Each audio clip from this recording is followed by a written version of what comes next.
এই তো জীবন, এই তো জীবনের খেলা, এতটুকু জীবনের বাহাদুরি। একসাথে ৭টা কবর খনন করা হচ্ছে।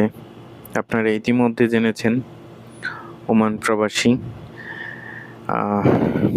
কয়েক ঘন্টার ব্যবধানে আমরা যে নিউজটা দেখেছি, উনি এয়ারপোর্ট থেকে একটা স্ট্যাটাস দিছিল, স্বপ্ন যাবে বাড়ি।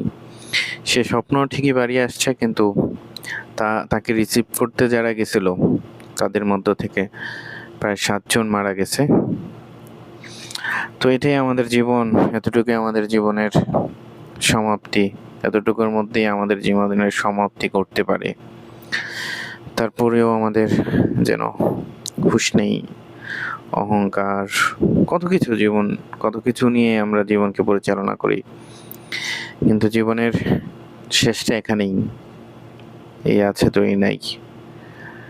তো আজকের এই ঘটনাটা আসলে খুব আহত করেছে, সেজন্য ভিডিওটা করা। ভালো থাকবেন সকলে।